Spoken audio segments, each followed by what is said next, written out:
I don't know what exactly made me go for that solo hike in the first place. Maybe it was the stress from work piling up. Maybe it was because my phone hadn't stopped buzzing for days. Or maybe it was just that quiet, bitter feeling that I was starting to drift too far from myself. I hadn't done anything for me in a long time. That's what I told myself when I packed my gear and drove 5 hours north, heading toward the base of the Shale Ridge Mountains in early spring. I chose a trail that wasn't too remote on paper. It was marked as moderately difficult and about 14 miles out and back with a slight elevation climb, some forest patches, some rocky outcrops. The kind of hike that would take most of the day if you did it slow and steady. The area wasn't crowded this time of year, especially since it was still cool and muddy from the snowmelt, but that's what I wanted. I didn't want to hear voices or laughter or phones ringing. I just wanted the sound of my boots on the trail and the wind cutting through the trees. I got to the trailhead around 8:30 in the morning. There were 2 cars parked nearby, both already coated in a thin layer of pine needles like they'd been there for a while. I didn't think much of it. I tightened my boots, zipped my fleece up to my neck, hoisted my pack, and started walking. The beginning was beautiful. Cool air, fog curling over the dirt path, and that rich, earthy smell that comes right after winter ends. Everything felt alive and damp and fresh. Birds called out every now and then, and sometimes I'd see a squirrel dart across the path. The ground was a little slippery with meltwater in some places, but I took my time. I passed through a stretch of tall, skinny pines, and the sun was starting to burn through the low clouds by then. Everything had a soft, gold tint. For a while, I felt completely at peace. I stopped for a short break around 11 near a stream that ran down from the cliffs to my right. The water was ice cold, but I used my filter and filled up one of my bottles. It was after that break that I made the mistake that changed the whole trip. There was a fork in the trail, one side clearly marked with a wooden post and faded green paint that said North Ridge Path, which I was supposed to stay on. But beside it, a narrower, rougher-looking trail split off and ran closer to the base of the cliffs. It didn't look maintained, but I could see boot prints in the mud. I figured it was maybe just an alternate route. It looked like it might rejoin the main path further along, and I thought, why not take the quieter one? That was the decision that started everything. The new path dropped lower and ran closer to the cliffs, which were maybe 50 feet high in some places. Moss-covered rock faces towered on my right while the slope fell away to my left, down into a thick, tangled section of forest that dropped into a gully. It was cooler down here, and it smelled different, less fresh, more like wet leaves and decay. I walked another couple of miles before realizing I hadn't seen another trail marker since I'd turned off. The boot prints had faded too. I stopped and pulled out my GPS, but the signal was weak in the narrow ravine. I waited a bit, tried to let the unit reconnect, but the screen kept flashing, searching. I told myself to stay calm. It wasn't like I was lost. I could still turn around. But instead, I kept walking forward, thinking the path would reconnect. That's when I started hearing strange sounds. Nothing supernatural, just weird, out-of-place stuff. The first was a sharp metallic clank echoing from somewhere ahead and above. It sounded like something striking metal, maybe a tool. That confused me. Who would be working out here?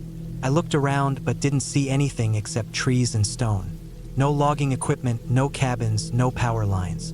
About 10 minutes later, I found an old metal canteen lying beside the trail. It was dented and rusted over, with some kind of faded writing scratched into the surface. It looked like it had been there for years.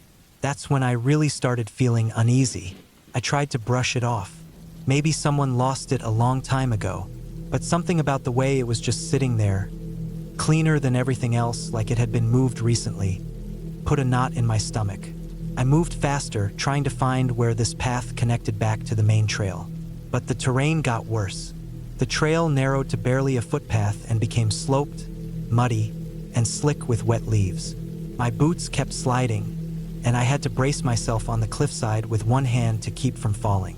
Once, I slipped completely and slid 5 feet down the hill, banging my hip on a rock.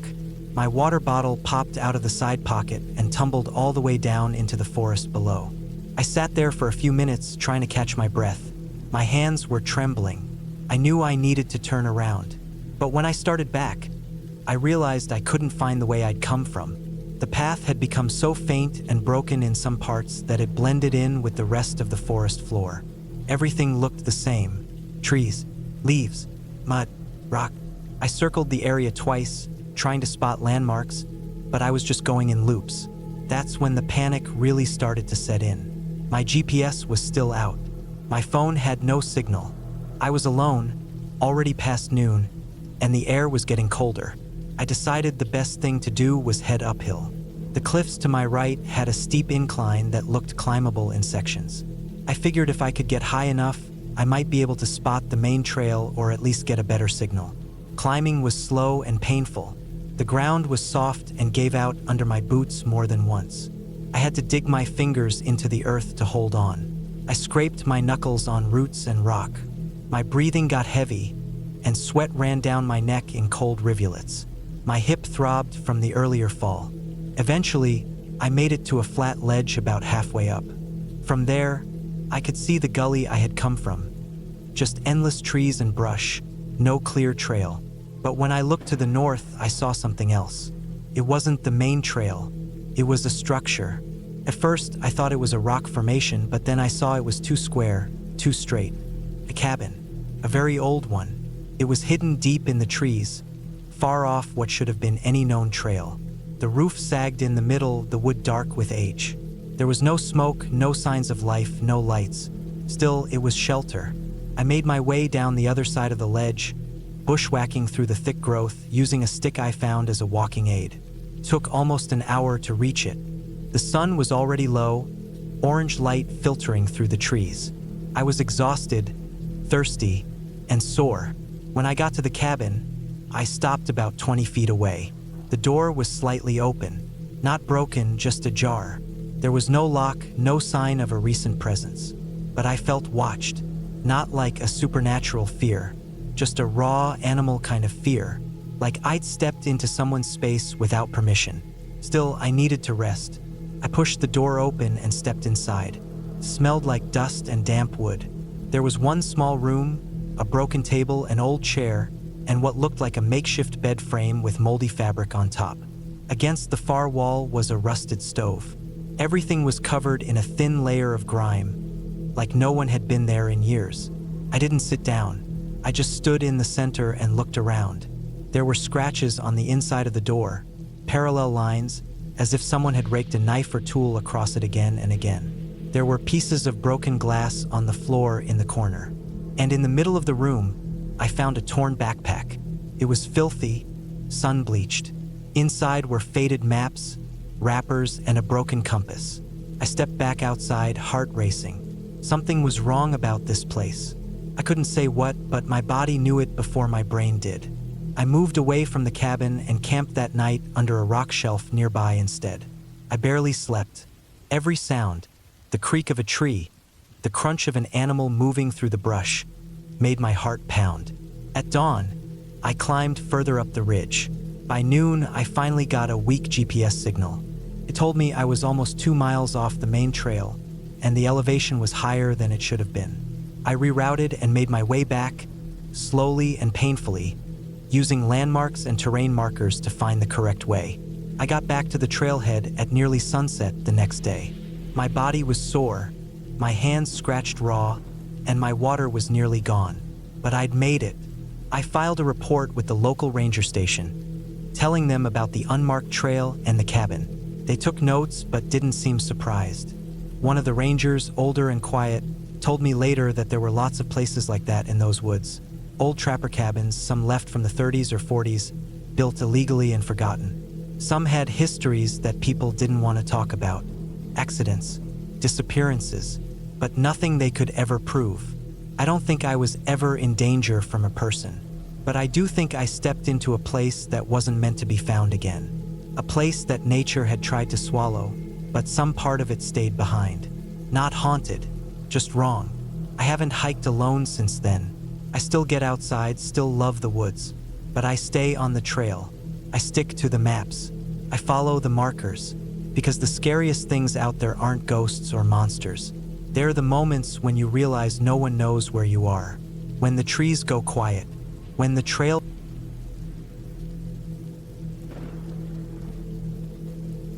I had planned the hike for over 2 months. It was one of those solo hikes I'd been thinking about for a long time. Life had been draining me lately. Long workdays, noise everywhere, constant messages, deadlines piling up, and people always wanting something. I needed a break from everything, especially from people. So I picked a remote mountain trail I'd seen once online. It wasn't popular, and that's what made it perfect. No crowds, no artificial viewpoints, no fences or warning signs. Just me and nature. The trail was in the northern part of the country, tucked away between 2 small mountain towns. It ran along a long ridge and looped around to a hidden valley that wasn't connected to any major roads. That part attracted me the most. Isolation.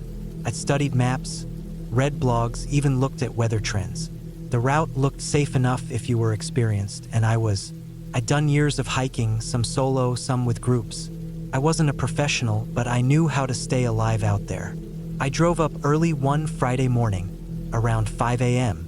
I packed light but smart tent, sleeping bag, extra socks, first aid kit, portable stove, canned food, and of course water filtration gear. I had enough food for 4 days and packed backup in case I had to stretch it to 6. I always over-prepare.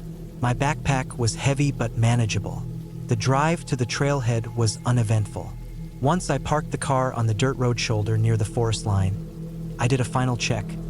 Phone battery full, location shared with a friend, offline maps downloaded, physical map folded into my pocket, compass around my neck. Then I started walking. The first few miles were easy. The path was narrow but clear, with some overgrown branches brushing my legs. I could hear birds in every direction. Every once in a while I'd spot deer tracks or the remains of a small fire from some other hiker. But the deeper I went into the forest, the more the signs of other people disappeared. That was a good thing to me. By noon I reached the base of the ridge. That's where the trail got steep. My legs burned as I pushed up the slope, using both my trekking poles to balance. The air was clean, sharper, with just a hint of pine. I loved that smell. I stopped halfway up to drink water and look around. All I could see was trees, valleys, and sky. I hadn't seen or heard another human since I left the car. Felt like I had the whole world to myself. I made it to the ridge by late afternoon. The trail up there was narrow, maybe 2 feet wide at best, with steep drops on both sides. It didn't bother me, though. I was careful with my steps and took my time. I moved slowly but steadily, the way you're supposed to when the ground beneath you could give out at any second. That night, I camped near a flat section of the ridge that overlooked a long valley. The view was beautiful. I could see layers of mountain ranges fading into the horizon, each one more faded and blue than the one before. I set up my tent, boiled water, and ate a can of chili while the sky changed colors. I didn't light a fire.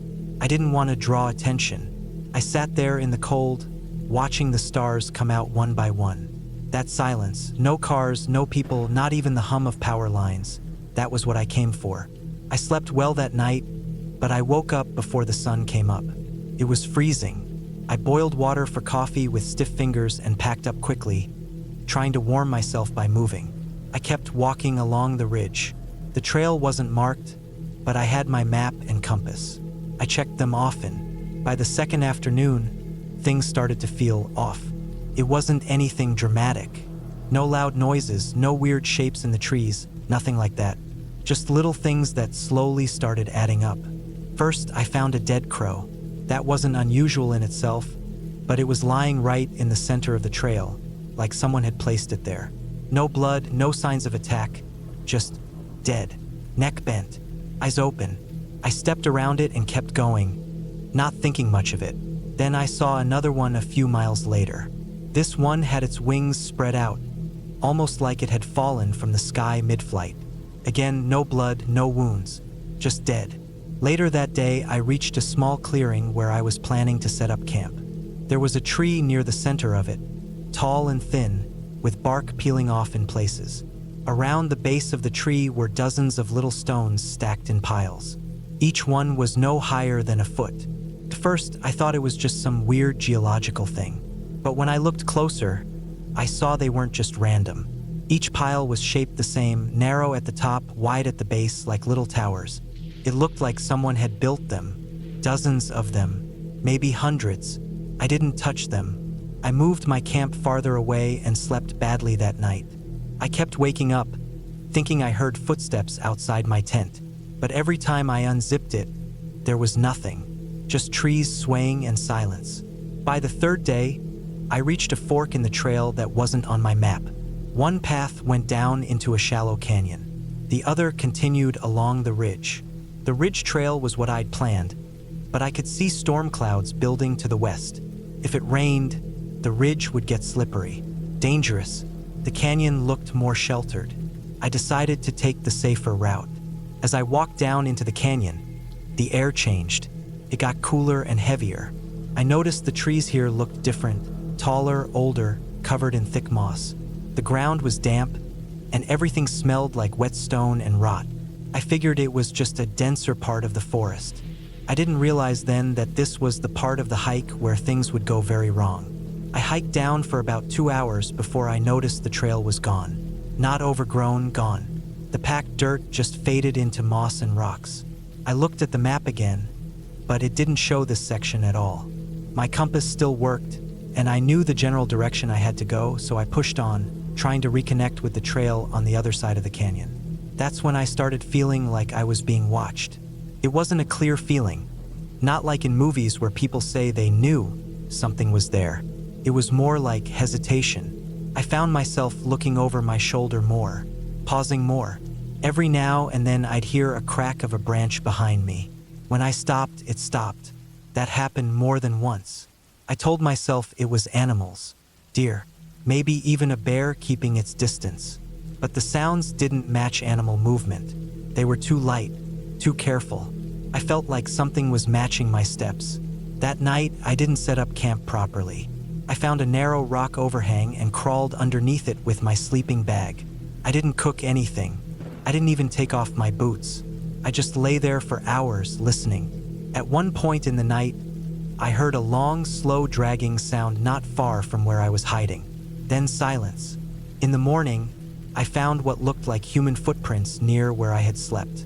Bare feet, no shoes, no tread, just deep impressions in the mud. I didn't want to think about what that meant. I packed up and started moving faster. My legs were sore, my shoulders ached, but I didn't stop much. I drank straight from the creek using my filter because I didn't want to waste time boiling water. I kept checking the compass, trying to move northeast, where I thought the original trail would reconnect. But the woods didn't feel like they wanted me to leave. I don't know how else to say it. Every path I took felt like it looped back to where I'd been. I marked trees with my knife, little diagonal cuts, but I kept passing the same ones. I know because I'd numbered them. 1, 2, 3. I saw tree 4 twice, then 5, then 3 again. That broke me a little. I sat down and put my head in my hands. I hadn't seen another person in 3 days. My food was running low. My battery was down to 20%. GPS was useless out here. I started wondering if I was going to die in those woods. But something deeper in me kicked in. Not fear, something colder. I forced myself up and picked a single direction. I stopped using trails. I just moved straight northeast, checking the compass every 10 steps. If there were cliffs, I went around. If there were rivers, I followed them until I could cross. I stopped thinking. I just kept moving. That night, I didn't sleep. I tied myself to a tree with my belt and rested with one eye open. Every couple hours, I thought I heard breathing. Close, not animal-like. Slow, human. In the early morning light, I saw something that gave me hope. Tire tracks. Old ones, but real. Deep impressions in the mud. I followed them. After half an hour, I came across a broken hunting stand in a clearing. The ladder was snapped, and it looked like it hadn't been used in years. But it was man-made. That meant I wasn't far from something. I kept following the tracks. For 2 more hours I moved, dragging myself through brush, stumbling over roots. My legs were numb. My lips were cracked. I'd eaten my last can of food the night before. But then I heard something I'll never forget. The sound of an engine. Far off, faint but real. I turned and pushed toward the sound. I crashed through undergrowth, tearing my hands, scraping my knees, and then I saw it, a road. Not a highway, just a dirt service road, maybe used by...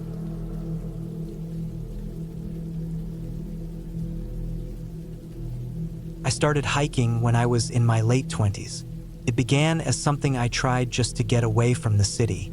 I was living in a small apartment in a noisy area, working long hours in an office with barely any windows.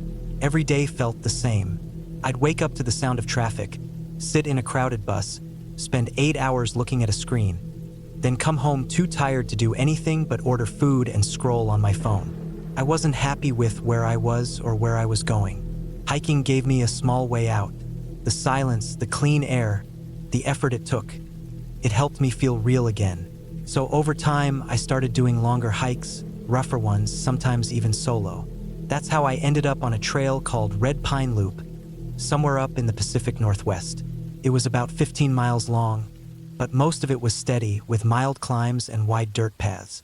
Not a difficult hike, just long. The route was popular but not overcrowded, and I had seen people mention on hiking forums that it was quiet and scenic in the fall. That sounded perfect to me. I arrived on a Friday morning after sleeping in my car at a nearby rest area. I got there before sunrise, stretched out, ate a couple granola bars, filled my pack with water bottles and food, then hit the trail just as the sky turned orange. The first few miles were peaceful. Tall trees on both sides, the trail well marked with red paint on rocks and the occasional sign nailed to trees. The air was cool and dry, and there wasn't anyone around for a while. I had downloaded the offline map, had a compass, a battery pack for my phone, even a small emergency blanket just in case. I wasn't a beginner. Around mile 7 or 8, I got a little too confident. That's where the trail began to loop back, curving toward the left and circling a ridge. But I remembered from my research that some hikers had cut straight through that ridge and rejoined the trail on the other side, saving almost 4 miles. They had said it was doable if you had a sense of direction and a good offline map. I had both. I thought I could handle it. I stopped, looked around to make sure I was at the right place, then stepped off the trail and started hiking through the trees. First, it felt fine. The ground was firmer than I expected. The trees weren't too close together. I checked the GPS on my map app every few minutes, watching the dotted red trail line on my screen and keeping a mental picture of how far I was drifting from it. I figured I'd meet the other end of the trail in maybe an hour. But the forest got thicker. The ground changed slowly without me realizing. The dirt turned soft, then damp, then uneven. My boots started sinking into patches of moss. Fallen logs were everywhere, most of them covered in thick green growth, and I kept having to climb over or around them. The more I moved forward, the slower I went. The trees were tall and close together now, and I couldn't see very far in any direction. I stopped to rest, sweating more than usual. It was cooler under the trees, but the work of moving through the woods was harder than I thought. The GPS still showed I was going the right way, but I had drifted a bit more than I planned. I thought maybe I'd overshoot the trail and come out a little further along. That didn't worry me at first. I kept going. The land sloped downward in places, then suddenly uphill. My thighs started to burn. The ground felt more wild. Rocks underfoot. Mushrooms growing everywhere. More moss. I saw an animal carcass at one point. Bones scattered near a tree, possibly a deer. That wasn't too strange. What did bother me was the way the air started to smell. It was faint at first, kind of sweet, kind of rotten. I figured maybe it was another animal or some decomposing wood. But as I walked deeper, the smell got stronger. I tried breathing through my mouth, but it clung to everything. The thick, sugary rot. I stopped again, pulling out my phone. The battery was down to 54%. My location was still visible on the map, but I realized something. I had passed the point where I should have reconnected with the trail. I wasn't where I thought I'd be. I zoomed in and tried to adjust my heading, but the GPS dot jumped a bit. It wasn't updating clearly. I turned around in a slow circle, trying to match what I was seeing with the terrain on the map, but none of it made sense anymore. I felt a sharp knot form in my stomach. I didn't want to admit it, but I was lost. Still, I didn't panic. I planned for this. I took out my compass, turned back toward the general direction of the trail and started walking in what I thought was a straight line. I moved slower now. Every few steps I'd stop, double-check the compass, try to mark trees behind me just in case I circled by accident. I walked for over 30 minutes like that, but nothing changed. No trail, no break in the trees. The terrain actually got worse. Then I found something that made my skin go cold. It was a blue plastic barrel, half buried behind a fallen tree, the kind you see used for chemicals or rainwater.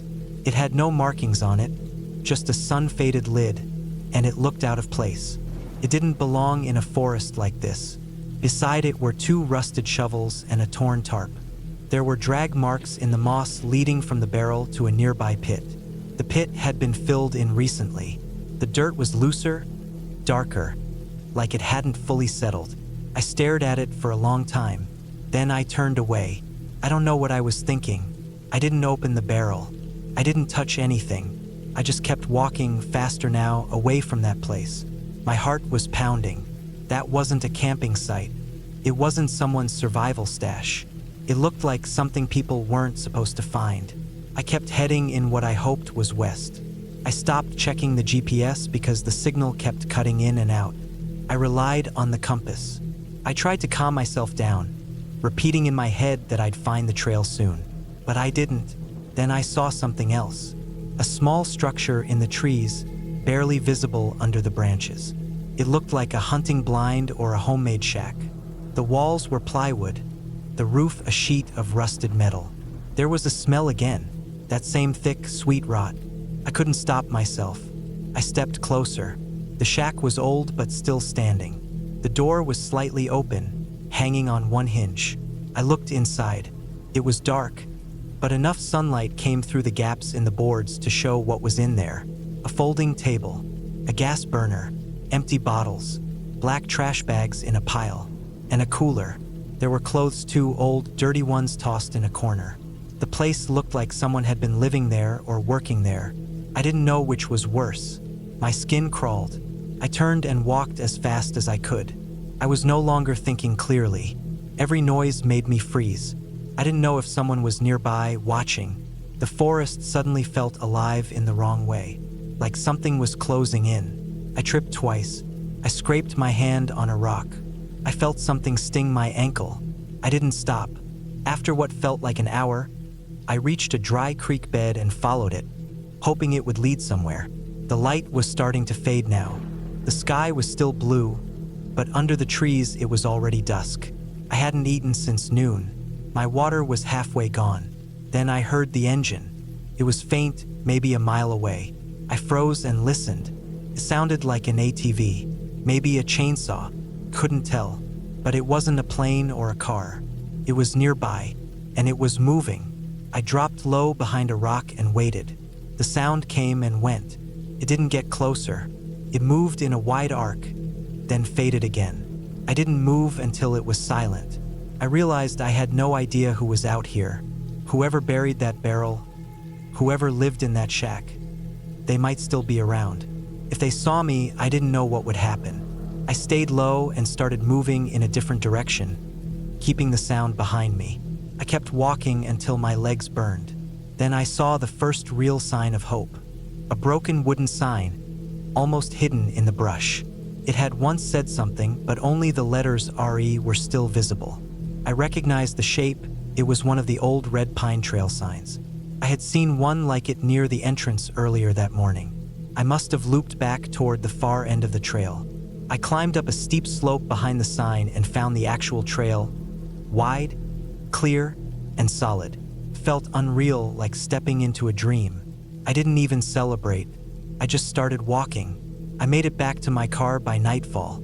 My legs were shaking. My clothes were torn. My arms were scratched all over. I didn't stop to eat.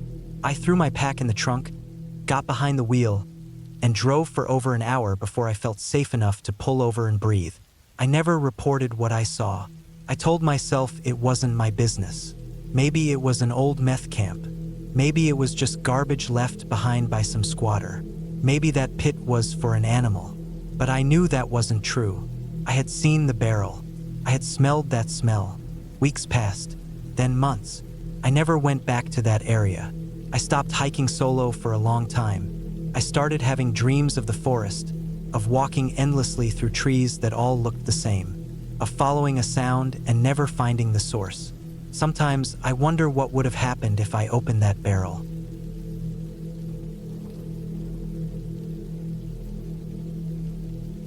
I had never been to Arizona before, but I had seen pictures of the canyons and wide open spaces.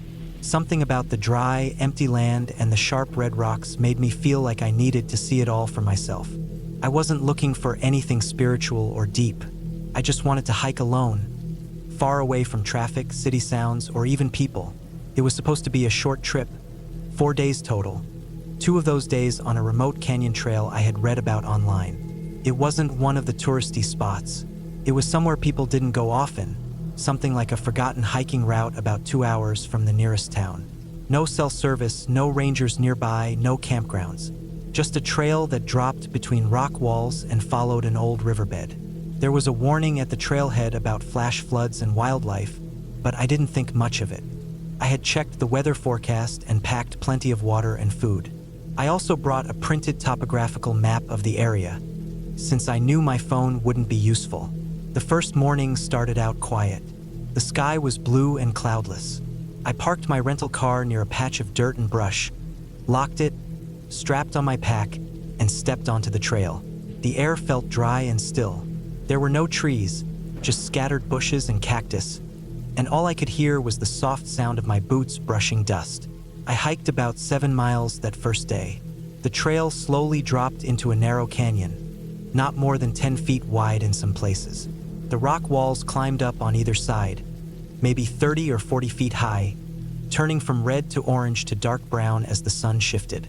Sometimes the path bent and curved sharply, like a dried-up stream had cut through over hundreds of years. At one point, I stopped and took out my map. I could see that I was heading into a small basin area. Not quite a valley, but a wide, flat section where the canyon opened up a bit. That's where I planned to camp for the night. By the time I reached the basin, the sun had started to dip behind the cliffs. I found a clear patch near a dry wash. No water in it now, just a shallow trench filled with fine sand and small stones. I set up my small tent, rolled out my sleeping pad, and heated a meal with my portable stove. The quiet was strange. I'm used to hearing wind in trees or bugs or animals moving around, but here it was mostly silence, broken only by the sound of gravel when I moved or the faint buzz of some unseen fly. That night, I slept lighter than I thought I would. Every little sound outside made my brain twitch. The sound of small rocks shifting, maybe from a rabbit or coyote passing by. Once or twice I thought I heard a soft hissing wind moving down the canyon, but it might have just been my imagination.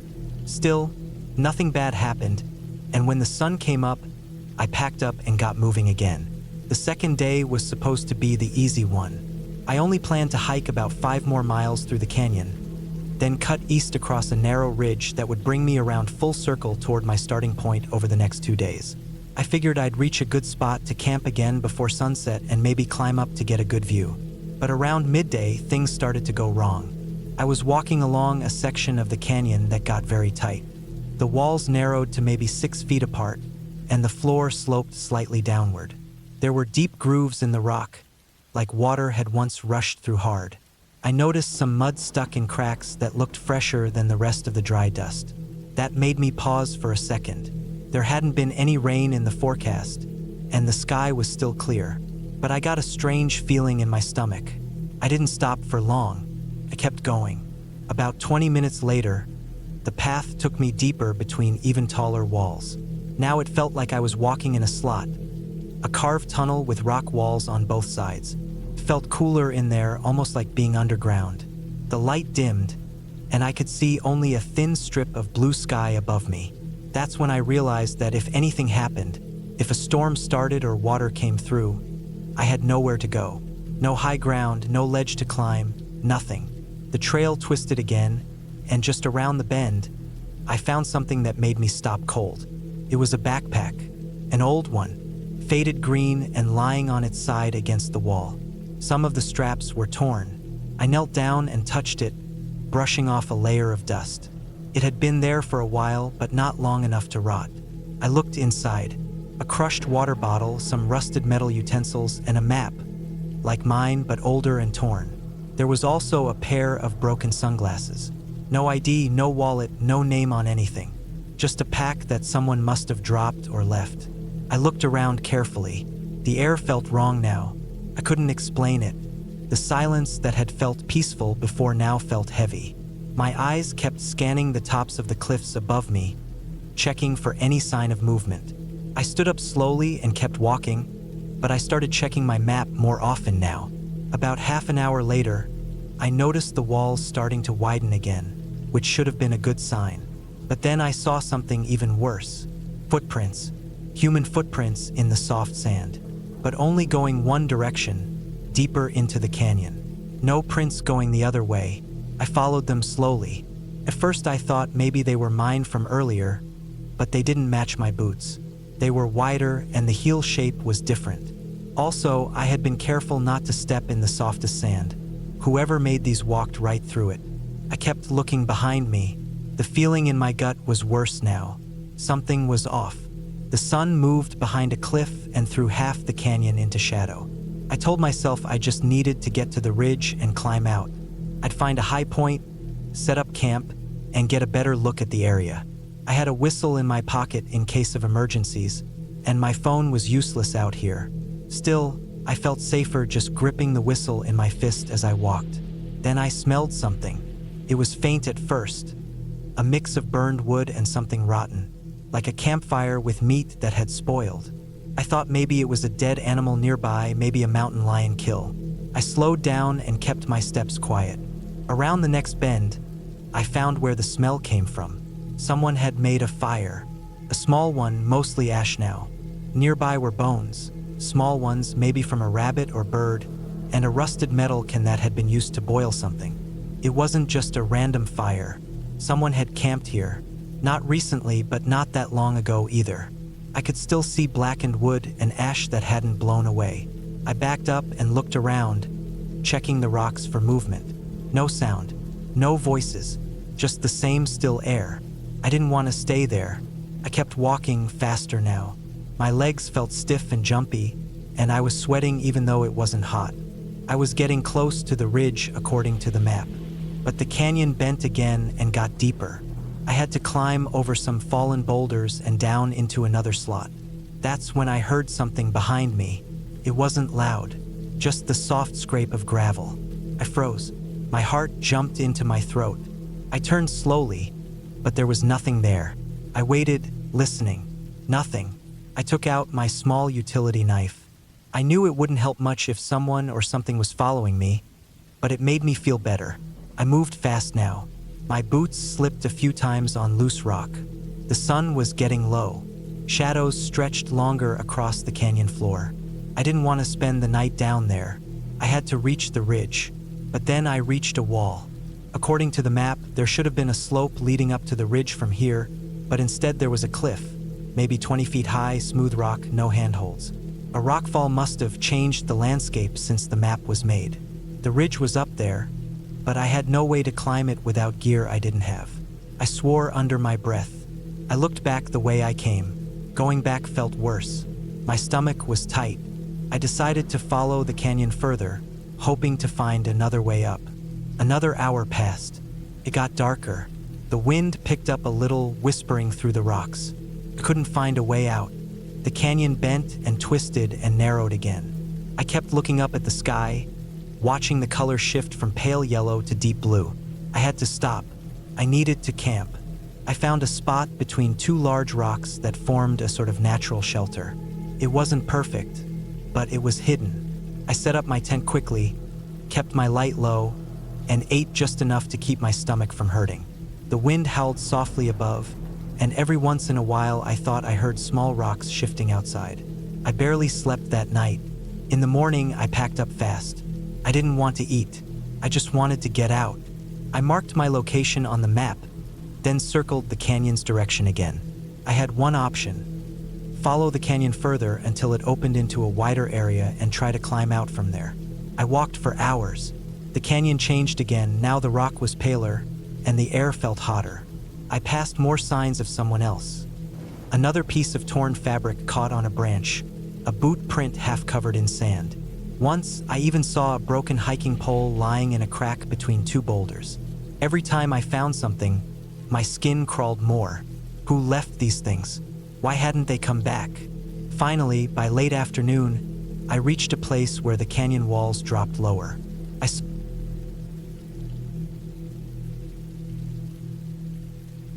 It was a Friday morning when I decided to take a break from everything. My head had been full of noise for weeks: work, bills, the same routines, and the same dull conversations with the same tired people.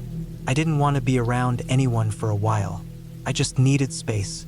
That was all I kept thinking. I needed silence, nature, fresh air, and time away from screens and traffic. I didn't even tell anyone where I was going. I just packed my gear into the trunk, filled up my tank, and drove toward the hills. There was a trail I had heard about a while back, not too far from a small town I passed through once.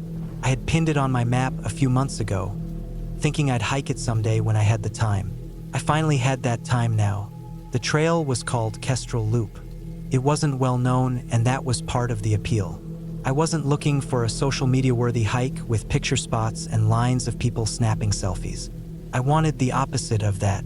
I wanted to walk deep into nature where I could think and breathe again. I got to the trailhead around 8:40 a.m. The sun was already out, but the air still had that cool bite you only get in the early morning. There were 2 cars in the dirt lot. I guess someone else was on the trail, but I figured they were far ahead. I had a small pack on my back with everything I thought I needed: water, a few granola bars, a knife, first aid kit, a map I printed, and my phone on airplane mode. I wasn't planning to be gone long, maybe 5 or 6 hours max. It was an 11-mile loop, mostly uphill at the start, then a long, slow descent through dense forest. The trail started off gently, packed dirt under my boots, some gravel in places. I could hear birds in the trees and the occasional rustle of wind pushing through the pines. Felt good to move my legs. After the first mile or so, I stopped noticing the sounds of cars or roads. There were only the sounds of my footsteps, my breathing, and the forest. I kept a steady pace, passing mossy rocks, logs covered in fungus, and a few spots where the sun pushed through the branches in narrow beams. After a while, I stopped to drink water near a wide bend in the trail where the trees opened a bit. I remember looking at the forest in front of me. Felt endless. You could walk in any direction and never see a road again. That kind of quiet makes your thoughts louder. But I liked it. Around the 4th mile, the trail got steeper. The uphill was long and slow. My calves started to burn a little, and I felt sweat collect under my shirt. I stopped more often. I ate one of the granola bars on a large flat rock with a view over the valley. It was quiet.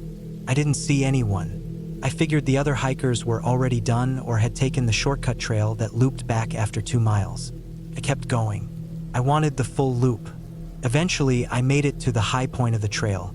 The view wasn't spectacular, mostly trees and distant hills, but it felt good getting there. I stood for a few minutes trying to let my breathing slow.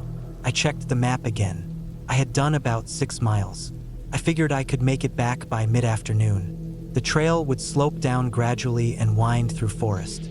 I figured it would be easy from here on. But as soon as I started heading down, things began to feel off. It was subtle at first. I thought maybe I was just tired or overthinking, but the forest didn't feel the same as it did on the way up. The trees were thicker. The light didn't reach the ground the same way. The trail felt tighter, like it was closing in, even though I was sure I was on the right path. The dirt looked different too, darker, like it had been damp for longer. I walked for another 20 minutes, but something kept nagging me. I hadn't seen any markers in a while. No trail signs, no painted blazes on the trees. I stopped and pulled out the paper map. I tried to line it up with where I thought I was, but there weren't many landmarks. It was all trees. Nothing stood out. I checked my phone, but I had no signal and it was still in airplane mode. I thought maybe I had missed a turn, so I backtracked a little. I found a fork in the trail I didn't remember passing. One path looked a little more worn than the other, but neither had a sign. I picked the one that looked more traveled and kept going. The deeper I walked, the more wrong it felt. The trail kept descending, but the trees got denser. The branches were lower.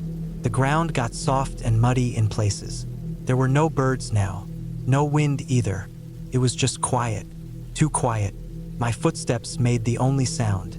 Even that felt like it was being swallowed up by the woods around me. I stopped again and turned around. I figured I'd just go back to the last place I was sure I had been on the right trail. But when I turned, the path behind me looked different, like it had changed. I could have sworn it wasn't that narrow or crooked before. It looked like a game trail now, something animals had worn in, not people. I felt a tightness in my chest. Still, I told myself to stay calm.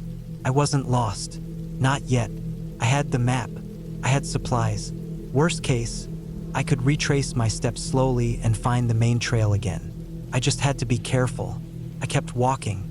I tried to follow the shape of the trail with the map, but it didn't match anymore. The forest wasn't behaving like it should. I walked for another half hour, but nothing looked familiar. I started seeing things on the ground that made me stop. Animal tracks, but they weren't fresh. They were dried and deep, pressed into the mud. Too big for deer. Clawed too. Maybe a bear, I thought, or a large cat. I kept walking slower now. I looked over my shoulder more. I wasn't scared exactly, but I wasn't calm either. Every tree looked the same. Every bend in the trail led to more trees. I started to feel like I was walking in circles. My legs were getting tired, and the light was fading. The trees were tall enough to block a lot of the sun. I checked my watch. It was almost 4:30. I had been hiking for close to 8 hours. That didn't make sense. I should have been back by now. I finally stopped near a fallen tree and sat on it. I ate the last granola bar, drank some water, and tried to think. I didn't want to panic. I still had time before dark, and I could make a plan. I decided to go in one direction, straight, without turning, and see where it led. If nothing changed in an hour, I'd stop and make camp. I had a thermal blanket and enough water for the night. I walked again, watching the trees carefully, trying to remember their shapes, their marks, anything. After another 20 minutes, I found something that froze me. A piece of fabric hanging from a low branch. It was faded red, maybe from a shirt or jacket. It looked old, weathered, torn on one edge. I stared at it for a long time.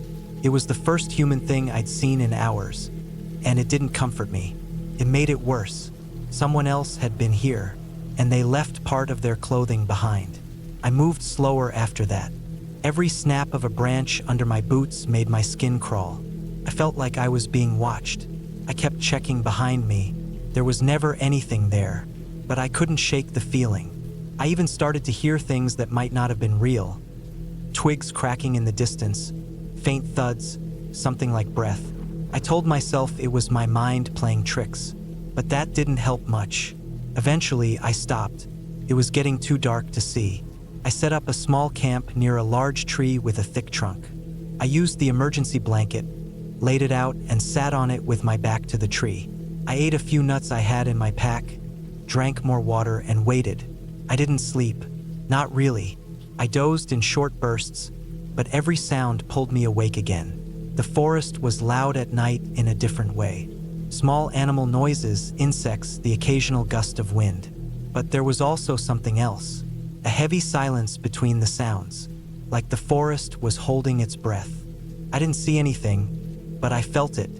Something out there, watching, waiting. When morning came, I stood up slowly. My legs were stiff. My back hurt from sleeping on the ground. But I was alive. That was enough. I packed up and started walking again. I picked a direction that looked slightly downhill, hoping it would lead to a stream or road. After another 2 hours of walking, I saw something through the trees. A rusted metal sign, half covered in moss. I pushed through the underbrush and read it. Service Road 14. It wasn't the trail, but it was something. I followed it for another hour, and finally, I saw the outline of a cabin. It was old, weather-beaten, and probably hadn't been used in years, but there was a dirt road leading from it. I followed that road. twisted through the hills for what felt like miles. And then finally I saw a car, a ranger's truck parked off the shoulder. I walked straight up to it. I looked like hell, but I didn't care. I knocked on the door, and when the ranger stepped out, I told him I was lost. I didn't give details. I just said I took the Kestrel Loop and went off trail. He drove me back to the trailhead. My car was still there. I sat in it for a long time, engine off, windows down. I listened to the normal sounds: wind, tires on distant roads, a plane overhead, and I cried.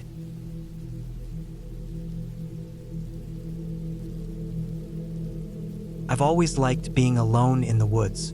Maybe it was because growing up in a noisy house with 4 siblings made silence feel like a luxury. Or maybe it was just something about trees and dirt paths that made me feel calm. I wasn't an expert hiker or anything, but I knew how to stay on trails, read a basic map, pack enough food, and take care of myself. Last October, I had a long weekend off work. Everyone else I knew was either busy or didn't want to go camping so late in the season. I didn't mind. I liked the chill in the air. I liked wearing a warm hoodie and hearing dry leaves crunch under my boots. So I planned a solo 3-day hike through a forested area in northern Pennsylvania.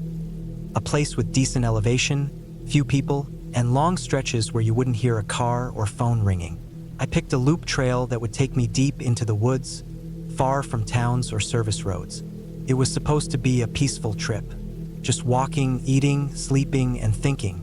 But that's not what happened. I left home early Friday morning. My pack had everything I needed: freeze-dried meals, trail mix, extra layers, first aid, water purifier, tent, sleeping bag, fire starter, and a knife I always carried even though I'd never had to use it for anything except cutting rope or food. I drove for a few hours, parked near the ranger station, signed in at the trail register, and started walking. The first day went fine. The trailhead was quiet, and I didn't pass anyone all morning. The leaves were a mix of gold and orange, and the air smelled like cold dirt and pine. I walked maybe 9 miles that day, stopping around 4 p.m. when I found a clearing near a stream. I set up my tent, collected some dry sticks, and built a small fire. I boiled water for dinner, ate slowly, and watched the woods go dark around me. There's a moment every time I camp where everything gets too quiet. The fire crackles. Maybe something small moves in the brush, but mostly it's just thick, heavy silence. That night, it settled in fast. I remember sitting there, chewing on jerky, and noticing how I couldn't even hear the stream anymore. Just nothing, like the whole forest was holding its breath. I thought about it, but didn't dwell on it. I went to bed early, pulling my sleeping bag up tight and making sure my boots were inside the tent. I always kept my knife near me, and that night I slid it under the edge of my sleeping pad just in case. Not because I was scared, just because it felt like a smart habit. The night passed quietly. I woke up a few times because of the cold. Around 2 a.m., I thought I heard movement outside the tent. Just a few soft crunches, like someone stepping on dry leaves. But it could have been a deer. I lay still, breathing through my nose, straining to hear. Then it was silent again. I eventually drifted off and didn't wake up until morning. Saturday started slow. I made coffee over the fire, ate some granola, packed up my gear, and hit the trail. The sky was gray and the temperature had dropped. Felt like rain was coming. I moved a little faster, wanting to reach the next campsite early in case I needed to set up in the rain. About 4 miles in, I saw the first strange thing. It was a small clearing, flat ground with no brush, like someone had cleared it on purpose. In the middle was a pile of stones, neatly stacked, maybe 2 feet high. At first, I thought it was a trail marker, but it was off the path by about 30 feet. It looked fresh too, like someone had placed the rocks recently. No moss, no leaves stuck to them. I stood there a minute, staring at it. It wasn't creepy exactly, just off. I was in a remote area, and that pile didn't look natural. I didn't touch it, just walked back to the trail and kept going. That afternoon, it started to rain. Not hard, just a cold, steady drizzle that made the leaves slick and my pack heavier. I kept my head down and focused on the trail, which was starting to look less like a trail and more like a patchy animal path in places. I kept checking my GPS and the map, I knew I hadn't taken a wrong turn, but the trees felt thicker, closer, like the forest had changed somehow. I started to feel like I was walking deeper into something, like the world was folding in around me. Around 3 p.m., I heard something behind me, not close but not far either. It wasn't an animal. It sounded like footsteps, human footsteps. I stopped walking, held my breath, and listened. Nothing. I waited a minute, then called out. My voice felt small in the wet air. I said something like, "Hey? Anyone there?" But it came out weak. There was no answer. I stood still for a long time. Then I shook it off, told myself I was just tired, and moved on. But from then on, I couldn't shake the feeling, like I wasn't alone anymore. I reached my second campsite just before dusk. It was a lower area with soft ground and some downed logs that I used to build a windbreak. I didn't build a fire that night. Everything was wet, and I didn't want to deal with smoke and soggy wood. I ate a cold dinner, pulled on dry socks, and climbed into my tent early. I barely slept. All night I kept hearing things. Twigs snapping, leaves rustling, something heavy shifting in the dark. I told myself it was wind, maybe a raccoon, but my gut said otherwise. At one point, I thought I saw a faint light through the trees. Not a flashlight, more like a flicker. Then it was gone. I sat there in my tent, staring at the ceiling, holding my knife, waiting for something to happen. Nothing did, but that was worse in some ways. The silence stretched so long that I started to feel like I was the last person alive. I knew there were no towns or cabins nearby. No other hikers had signed in when I did. I hadn't seen a single soul since I started. The forest felt empty, but it also felt like it was watching me. By morning, I was exhausted. I packed up quickly, skipped breakfast, and started hiking. I had one full day left before the loop would bring me back to the trailhead. I planned to push through all the way if I could. I didn't want to spend another night out there. Around mid-morning, I found something that made my skin go cold. Another pile of rocks. Same size, same shape, but this one was right on the trail. And on top of it was a torn piece of fabric. It looked like part of a shirt sleeve, faded red, dirty, wet. I picked it up with 2 fingers and turned it over. There were tiny holes in it, like it had been dragged through brush or chewed. I dropped it and kept moving, faster now. I stopped taking breaks, just kept walking, pushing my legs harder than I normally would.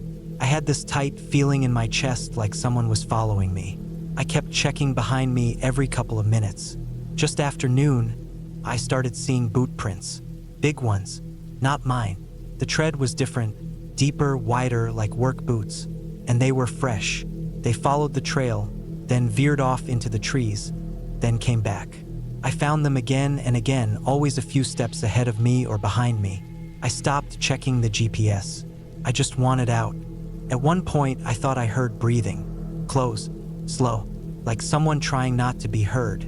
I spun around, knife in hand, but there was nothing there. That was when I started jogging. I don't run often. My pack was heavy, and the trail was muddy. I slipped a few times, almost fell. I knew it wasn't smart, but fear was in control now. I had to get out. At around 4 p.m., the trail started climbing again. I was getting close to the last ridge before the parking lot, but I was out of breath, knees hurting, soaked with sweat. I paused under a thick tree to catch my breath, and that's when I saw it. A tent. Not mine. Not a campsite either. Just a dirty, sagging tent set up maybe 40 feet off the trail. It was dark green, almost camouflaged, and looked like it had been there a while. The front flap was half open. I could see something inside. Piles of trash, food wrappers, bottles, maybe a blanket or coat. I didn't move. My heart was pounding. I didn't know what kind of person would set up camp like that, with no fire, no sign of a proper campsite. Something about it looked wrong. I turned and walked fast, almost ran, keeping my eyes on the trail, trying not to look back. I didn't stop until I reached the ridge. From there, I could see the parking lot below. My car. It looked a mile away, maybe more, but it was there, real, solid. I kept moving. I didn't realize I was crying until I felt it on my mouth. I was that scared. My legs were shaking, and my hands were numb from gripping the knife too tight. I reached the car just before sunset. I didn't even take off my pack. I jumped in, locked the doors, and sat there shaking. Then I started the engine and drove. I didn't stop until I hit a gas station 20 miles away. I went inside, bought coffee, and sat in the car for a long time. I didn't go to the police. What would I tell them? That I saw a tent and some boot prints? That I felt like someone was watching me? No crime, no proof, just fear. That was 8 months ago. Since then, I've looked into that area. Found out that a man went missing in that forest.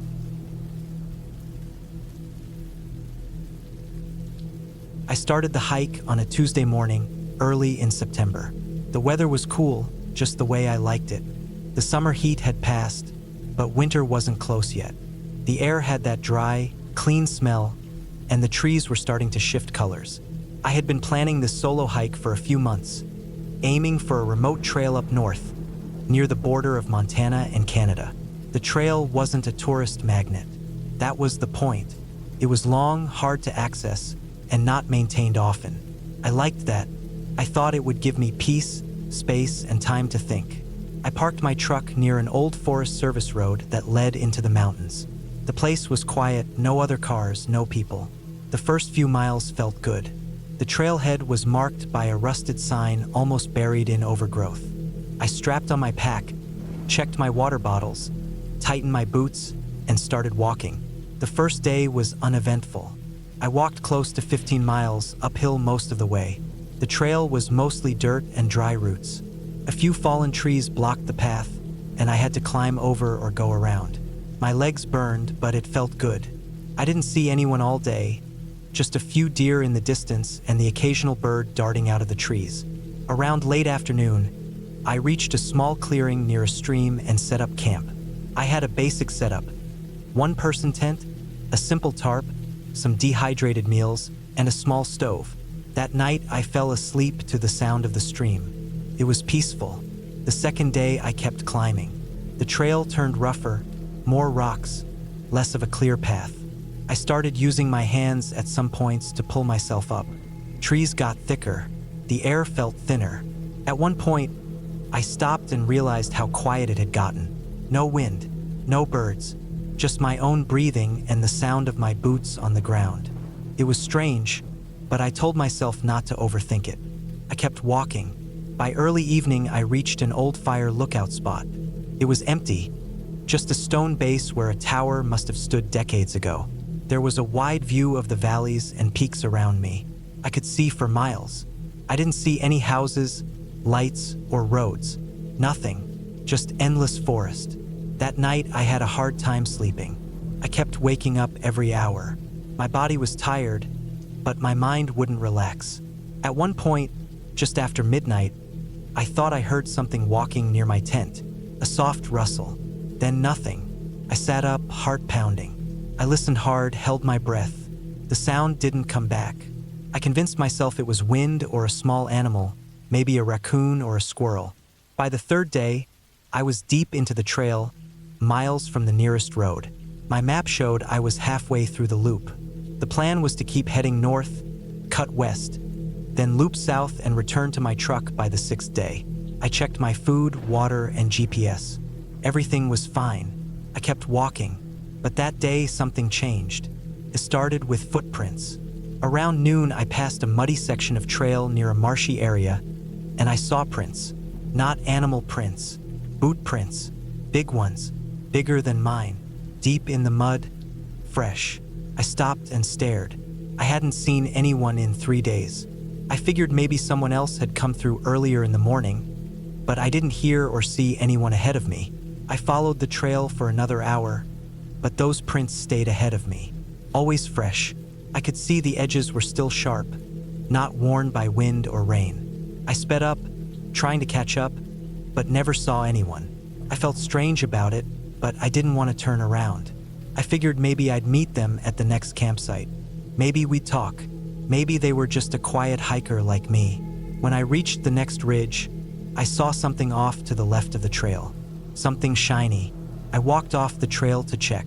It was a crushed aluminum can, dented and dirty. It wasn't old. No rust. Still had condensation on it. Nearby was a fire pit, still warm.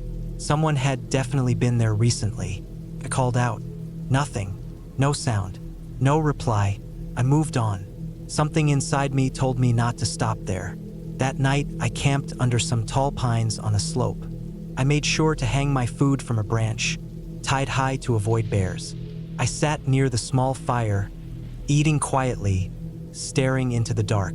My flashlight beam could only reach so far, and every time I turned it off, I felt like something was watching. The hairs on the back of my neck wouldn't relax. I told myself I was just paranoid from being alone too long. Sometime past midnight, I woke up again. I didn't know why. I listened. Nothing. Then I heard it, a crunch. A single footstep on dry leaves. Then another. Not an animal. Too slow. Too careful. I lay frozen in my sleeping bag. I didn't move. My mouth went dry. I held my breath. The steps circled the tent, slow and deliberate. Then silence. I waited. 10 minutes passed. 20. I didn't sleep again that night. At sunrise, I unzipped my tent and looked around. Nothing was disturbed. No tracks. But I knew what I heard. I packed up fast and got moving. I decided to pick up my pace and try to get closer to the end of the loop sooner. By mid-morning, the trail crossed an old logging road. The map showed it hadn't been used in years. Overgrown. I stopped to rest. While I sat, I heard something, movement in the trees to my right. I stood, heart racing, and looked. A shadow moved between the trees. Then it stopped. I stared. It was a man, standing just behind a tree, half hidden. He didn't move. He didn't say anything. He just stood there, watching. I turned and walked away. Fast. I didn't run. I didn't want to look afraid. But inside, panic started boiling up. I walked until my legs burned. Every 10 minutes I looked back. Nothing. But I couldn't shake the feeling that I was being followed. That evening, I didn't set up camp. I kept walking past sunset. Used my flashlight until the batteries started to fade. Around 9 p.m., I found a rocky slope and lay behind some boulders. I didn't light a fire. I didn't eat. I just lay there listening. I kept my knife in my hand all night. The 5th day, I was exhausted. My legs were cramping. My eyes were dry. I had barely eaten or slept. The trail started to slope downhill, heading toward the southern loop. I thought I'd feel safer the closer I got to the exit, but I didn't.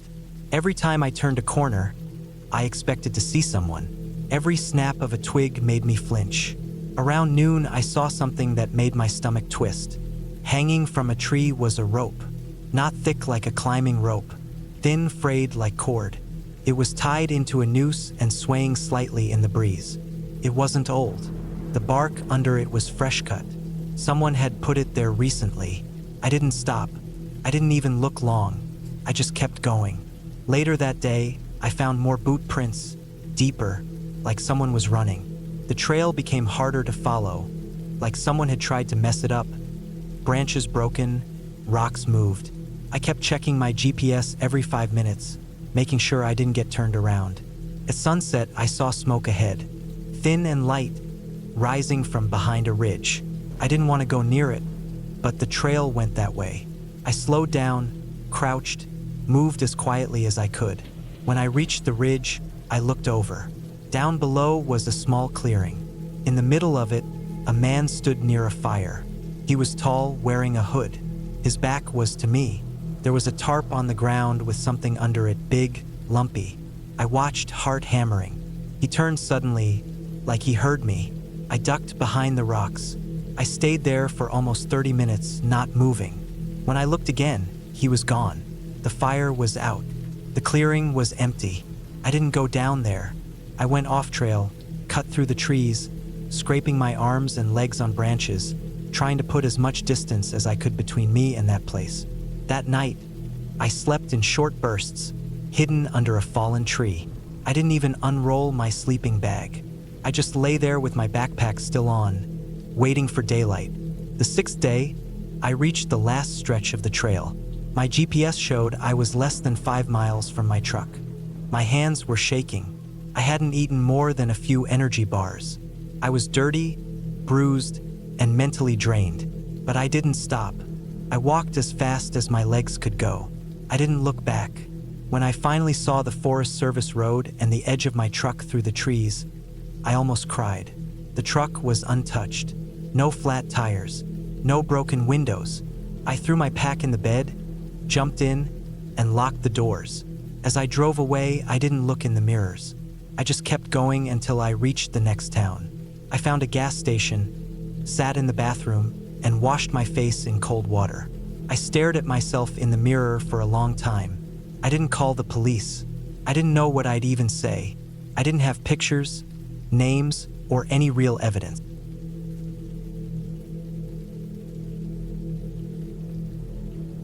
It started on a late August morning. I had been planning the solo hike for months, trying to find the right window between work, weather, and life in general. I had spent the entire summer itching to get out into the Sierra Nevada mountains, deeper than I had ever gone before. I didn't tell many people the exact route either, just left a rough note with my brother saying I'd be in the Stanislaus National Forest for a few days. That was it. I wasn't trying to vanish or anything, just didn't think much of it. I had done solo hikes before and never had any trouble. I had a full pack with a water filter, a satellite GPS beacon, food for 5 days, first aid kit, emergency bivvy, extra clothes, and a foldable solar panel for backup power. I had thought I was prepared. I really believed I was. The plan was simple: hike out 25 miles over 2 days, camp for a night at a high elevation lake, then loop back around using a lesser-known forest trail I had mapped on Gaia GPS. It wasn't an official trail, more like a faint route used by hunters and old survey crews. But it was marked on some of the older maps, and satellite images showed that it was still clear of major deadfall. I figured I'd see less people that way and more untouched nature. That's exactly what I got, and more. The first day was easy, just standard uphill switchbacks through pines and firs, lots of loose rocks underfoot, and the occasional squirrel skittering around. I stopped a lot to breathe in the air. It was fresh in a way that made your lungs feel new again. I made camp near a small stream on the first night and slept better than I had in months. The cold settled into the forest like a thick blanket, and I curled up tight in my sleeping bag, listening to the occasional snap of branches or rustle of leaves in the dark. Nothing spooky, just the woods doing what they do. On the second day, I crossed a long, steep ridge and came over a rise where the trail basically vanished. That was expected. I had prepared for some bushwhacking, so I took out my topo map, adjusted my heading, and pressed forward through low brush. The land sloped downward sharply. I slid a few times but kept going. After about 3 hours, I came into a clearing I hadn't seen on the map. That's where the trouble started. First, I didn't notice anything strange. It just looked like another empty meadow in the middle of nowhere. The grass was tall, some of it chest high, and the tree line circled around it like a horseshoe. The sun was straight overhead, and everything looked golden and peaceful. But then I saw it, a black hose snaking through the grass like a long rubber vine.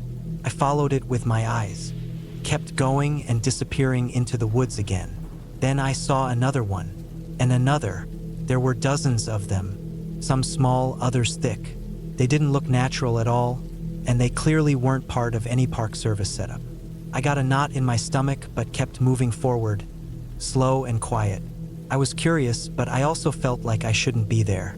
I crouched down and followed the hose line to the trees.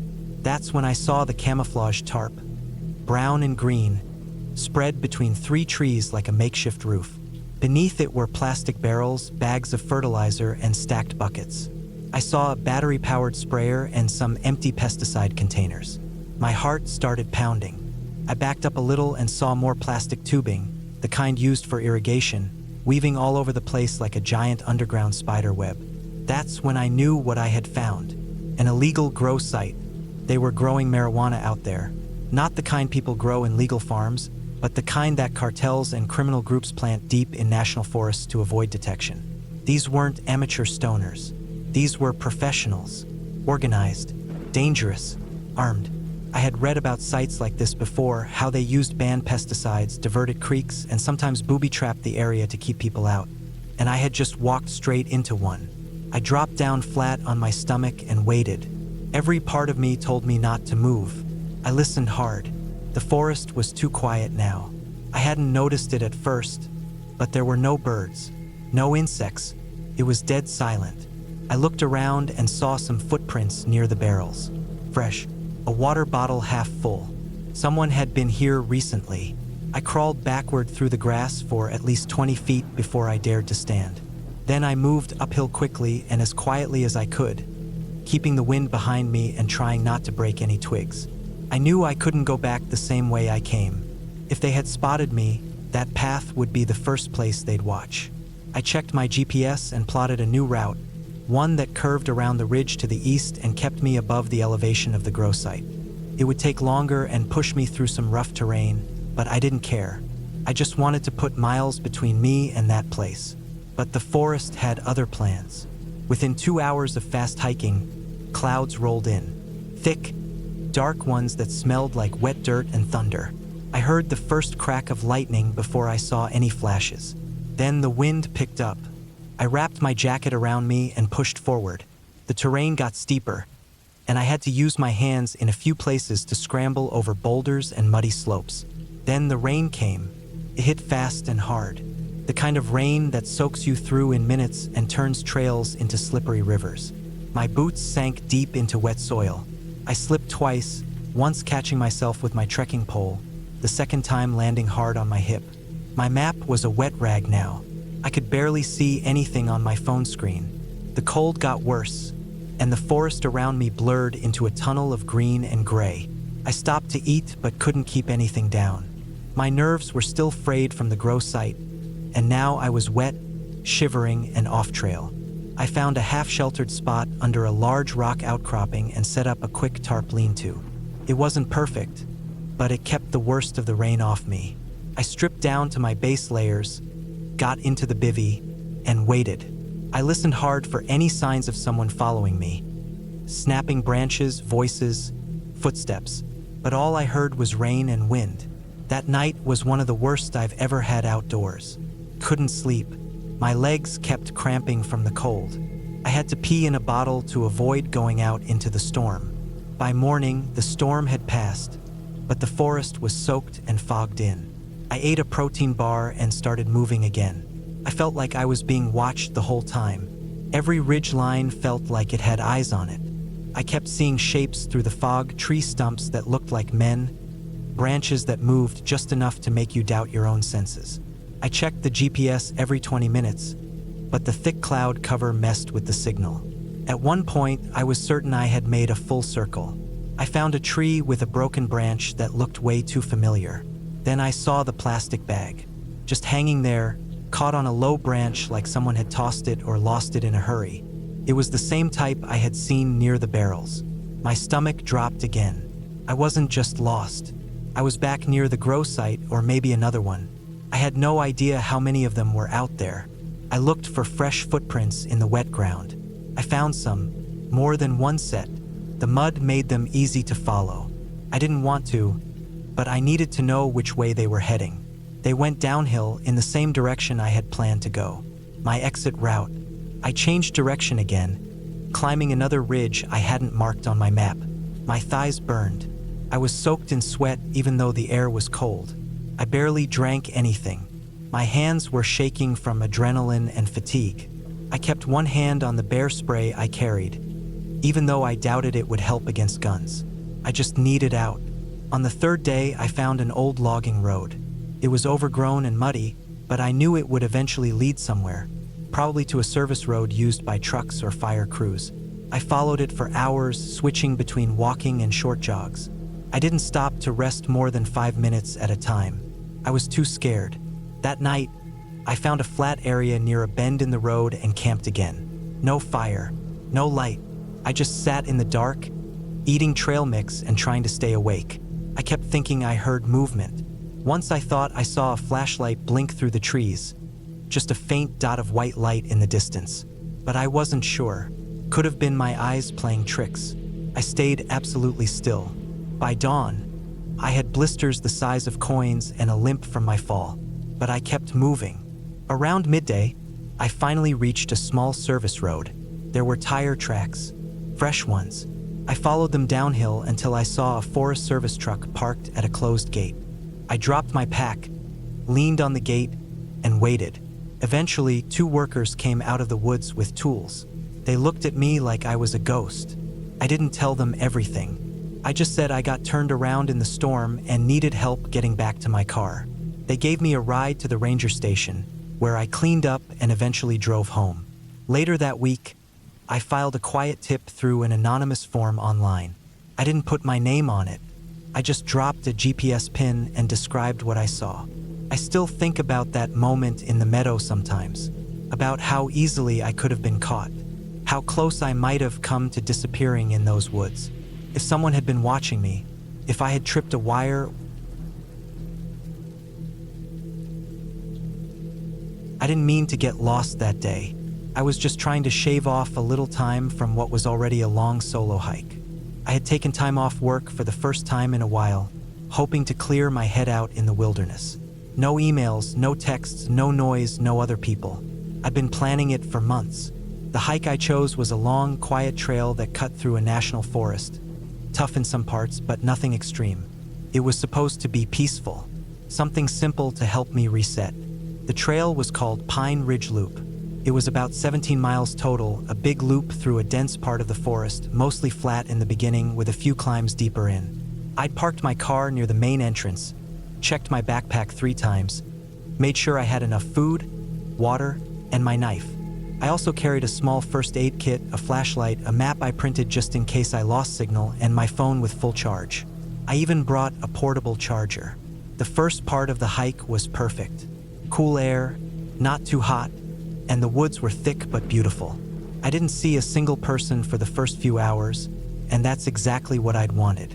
It was just me and the trees, birds chirping in the distance, a soft wind brushing through the branches overhead, the smell of pine and wet earth, that kind of silence, the deep kind that you only hear when there's nothing man-made nearby, was peaceful. It made me feel like I had done the right thing taking time away from everything. I had started early, around 7 a.m., hoping to finish before dusk. I took my time, stopping once in a while to drink water, snap a photo of some interesting tree shapes, or just sit on a rock and breathe. Around the 5-mile mark, I found a small wooden sign pointing to a shortcut. It was hand-painted, looked old, and someone had scratched to Lower Ridge with a crude arrow pointing right. I pulled out my map and tried to find it, but it wasn't marked. Still, it seemed to go in the right general direction. I figured maybe it was a lesser-known connector trail that could cut an hour or 2 off the hike. I hesitated for a while, but my legs were already sore, and the thought of a shorter route was too tempting. I wish I had turned back.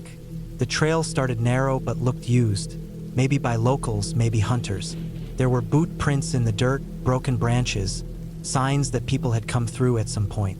I kept going, thinking it would loop back to the main trail. But about 30 minutes in, things started changing. The dirt path began fading. Grass started growing over it. Trees got tighter. I stopped seeing any signs of people. No wrappers, no prints, nothing. I pulled out my phone to check GPS, but I had already lost signal 20 minutes earlier. I looked at my printed map again, but without any marking for the shortcut, it was useless. I could try backtracking, but I'd been turning and walking without noting any landmarks. Every part of the woods looked the same now, dark green, tangled, overgrown. I turned around and tried retracing my steps, but I kept hitting spots I didn't recognize. I marked trees with sticks and small piles of rocks, but that didn't help. I went in circles. I started getting tired, not just physically, but mentally too. Every hour that passed made me more panicked. I checked the time. It was 3:40 p.m. Still plenty of daylight, but not enough to wander in the wrong direction for long. I still had food and water, but I could tell I wasn't thinking straight. I started talking out loud even though I told myself I wouldn't. That's what people do when they're scared. They try to calm themselves down, but it didn't help. Around 4:30 p.m., I noticed something strange. The deeper I got, the more it felt like the forest was changing. It wasn't mystical or anything, just less natural. I noticed old beer cans in a pile by a stump, rusted and crushed, with some ashes nearby, like someone had a fire here a long time ago. A bit farther down, I saw a rope tied around a branch. Not like a swing, just rope hanging, stiff, slightly frayed. Someone had clearly been there before, but not recently. Then I saw something that really made me stop.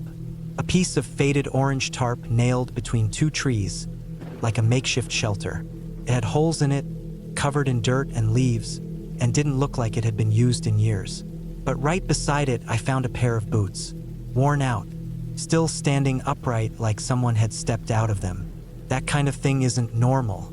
People don't leave boots like that in the middle of the woods. I stood there for a long time, staring at them. My chest got tight. I don't know why, but I didn't want to touch them. I didn't even want to be near them. I walked backward, slow, careful, not taking my eyes off the shelter until I turned and kept going. I don't know what I expected, but something about that spot felt wrong. Too quiet, the kind of silence that makes your ears ring. By 6 p.m., it was getting darker. The woods swallowed sunlight quickly. I started thinking I might need to find a place to wait out the night. I didn't want to walk in the dark.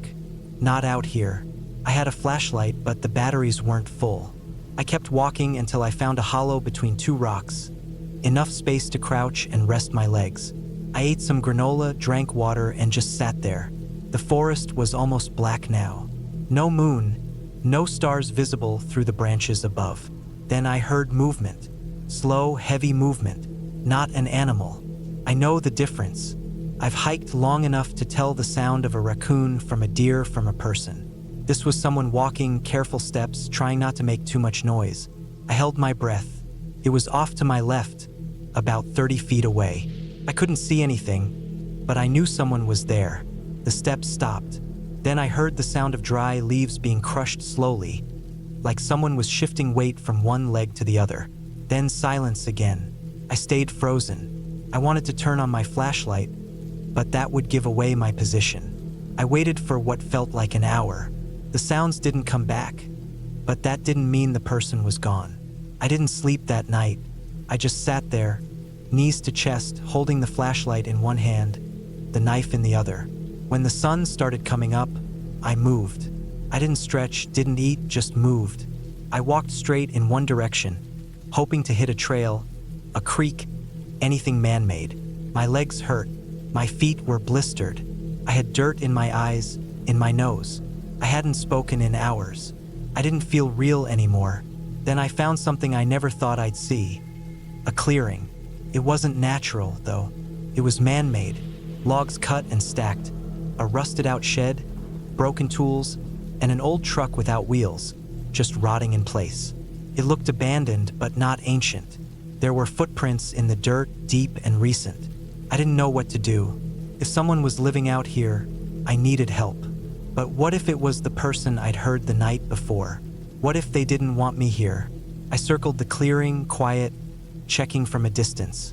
I spotted a clothesline, empty now, but newer than the rest of the place. That meant someone was still around.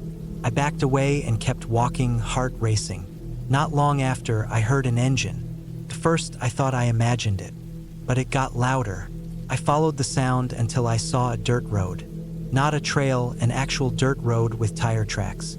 The engine was from a four-wheeler. It was a park ranger. I stepped out, waving both arms. I was shaking, filthy, and my voice cracked when I tried to speak, but I didn't care. He stopped, asked me a lot of questions, which I barely answered. I told him I'd gotten lost after taking a shortcut. He looked at me like he'd heard that before.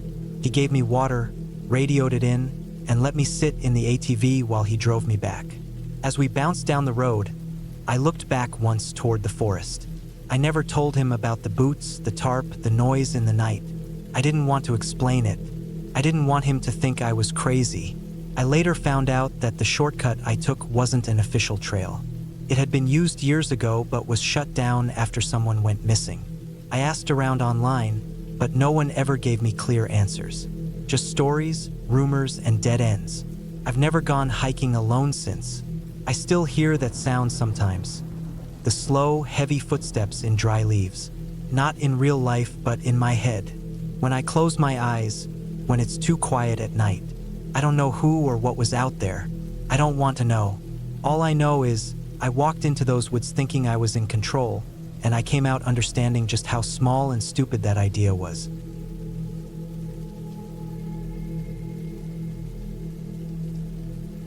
I took the trip because I needed to clear my head.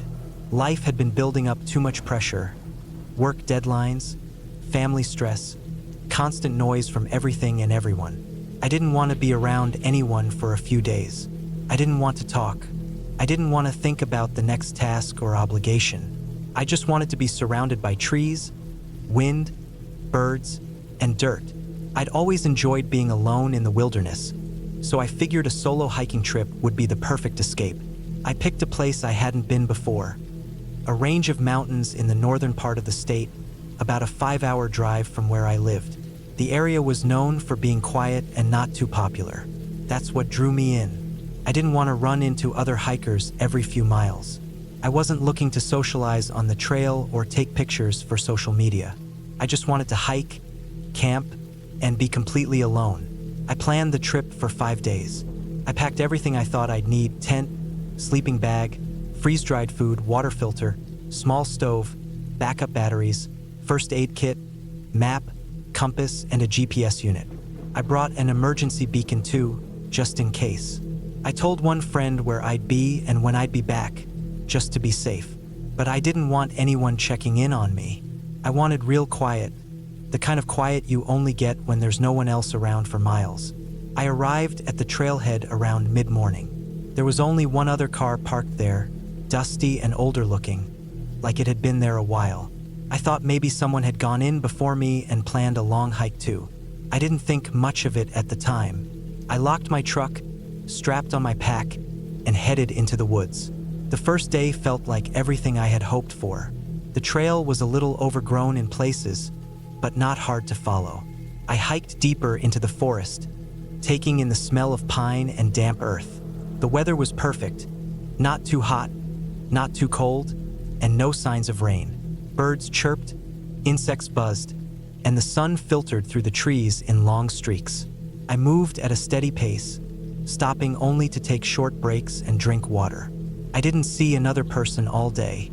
By late afternoon, I found a flat area near a small stream and set up my camp. I cooked a simple meal on my stove and sat on a fallen log, watching the sky darken as the sun dipped below the ridgeline. The stars came out slowly, and I lay in my tent, staring through the mesh ceiling, feeling that strange mix of calm and awareness that always comes when I'm out in the wild. Every crack of a branch or rustle of leaves makes you alert, but not scared. You just feel present, like you're part of the land instead of a visitor. I slept pretty well that night. The second day, I pushed farther. I was planning to hike in about 15 miles before circling back in a loop toward the trailhead.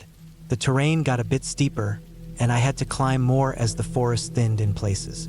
I passed some rocky outcroppings and crossed a narrow ridge with a steep drop on one side. The view was amazing. Nothing but green hills, sharp cliffs, and blue sky for miles. I stopped there for a while to drink and take off my pack. That's when I noticed something. There were footprints in the dirt. At first I figured they were mine, but when I looked closer, I realized they were newer. The dirt had been dry and powdery when I passed through that spot earlier in the morning, but these prints were crisp and freshly pressed in. The edges were sharp. Someone had walked through after I passed. That caught me off guard. I hadn't seen anyone. I hadn't heard anyone either. I tried to tell myself it was nothing. Maybe someone had come up from a side trail I didn't notice. Maybe they were just moving quietly, the same way I had been. But something about it felt strange. The prints weren't from hiking boots either. They looked flatter, more like worn sneakers. That seemed odd for this kind of terrain. Most people wear proper gear out here. I didn't dwell on it too long. I kept moving. The trail narrowed and ran parallel to a small creek, winding through dense forest. I noticed other little things. A snapped branch here, a scuffed rock there. Nothing major, just enough to keep me a little more alert than usual. That night, I camped in a clearing near a stand of tall birch trees. I set my tent up close to the tree line for shelter from wind. I ate, cleaned up, and got into my sleeping bag as the sky turned a deep blue. I left the fly off my tent so I could feel the cool air and see the stars. But I didn't sleep as well this time. Around midnight, I heard something. It wasn't loud, just a soft crunch, like someone stepping lightly on dry leaves. I froze. My eyes were wide open. I listened hard, heart pounding. The sound came again, closer this time. One footstep, then another, then silence. I didn't move. I didn't breathe. I lay there in complete stillness, trying to convince myself it was just a deer or a raccoon or something small. But I didn't hear any other animal noises. No sniffing, no movement in the underbrush, just those deliberate, careful steps. Then nothing. Eventually, after what felt like hours, I must have fallen asleep. Or maybe I just blacked out from exhaustion. When I woke up in the morning, the ground outside my tent looked undisturbed. No prints, no broken twigs. I told myself it had to have been a dream or a trick of my imagination. Still, I packed up faster than usual and got moving earlier than I planned. The third day was harder. The terrain changed again. I was gaining elevation, moving through thick woods with more rocks and steeper climbs. I noticed the trail markers were harder to spot. Some trees that should have had painted blazes didn't. A couple of the cairns, small stacks of stones that marked the trail, were knocked over or missing entirely. That made me uneasy. I had a map and GPS, but it felt like the trail was being erased. I kept stopping to make sure I was going the right way. At one point, I checked the map 3 times in 20 minutes. I started to feel like I was being turned around even though the sun was still out and I should have had a good sense of direction. Around mid-afternoon, I reached a ridgeline and sat down on a flat boulder to rest. That's when I saw movement in the trees behind me. Just a flicker, a shape, like someone ducking behind a trunk. I stared for a long time. Nothing moved again.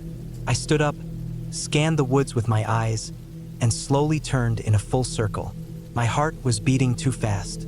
I held my breath without meaning to, but the forest stayed still. I kept going, but I didn't enjoy it anymore. Every time I heard a bird call or leaves rustling, I tensed up. I looked over my shoulder every few minutes. I started walking faster than usual, even though I was tired. I didn't want to stop. I didn't want to rest. I just wanted to put as much distance as I could between me and whatever or whoever was out there. That night, I didn't set up my tent. I just rolled out my sleeping bag in a small dip in the ground, hidden between some shrubs and rocks. I didn't cook. I didn't light a fire. I didn't want any smell or light giving away my location. I barely slept. I kept hearing twigs snapping, dry leaves moving, faint shifting sounds. Every time I opened my eyes, I expected to see someone standing there, but the darkness stayed empty. At dawn, I got up and started hiking again. No breakfast, no gear check, just strapped on my pack and moved. The fourth day was when everything shifted. By mid-morning, I found something that made my blood run cold. It was a piece of cloth, a ripped fragment of a shirt, stuck on a branch beside the trail. It wasn't mine. It looked like part of a gray t-shirt, torn and faded. There were small, dark stains on it. I didn't want to think about what they were. I left it alone and kept moving. A mile later, I saw a makeshift shelter off the trail. It was hidden well, a crude lean-to made of branches, tarp, and old rope. There were cans scattered nearby, half buried in leaves. A blackened fire pit, plastic jug for water. It didn't look like an official campsite. It looked like someone had been living there, or still was. I didn't stick around. I picked up my pace, eyes scanning everything around me. Then I started hearing footsteps behind me. Not close, not loud, but steady, like someone following at a distance trying to match my pace. I stopped suddenly. The steps stopped too. I waited, listened. My ears were ringing from the silence. I started walking again. After a few minutes, the steps returned. Same rhythm, same pace, never closer, never farther. I didn't stop again. I kept going until my legs were jelly and the sun was almost gone. I found a rocky outcrop and climbed up it, even though I was exhausted. I lay flat on my stomach at the top and watched the forest below. After a long time, I saw him, a man, wearing a dark hoodie, baggy pants, and old sneakers. His face was hidden in shadow. He stood still, just beyond the trees, looking around slowly. Then he turned and walked into the woods. He hadn't seen me, but I saw him, and that was enough. That night, I didn't sleep. I just sat behind a rock with a knife in my hand and waited for light.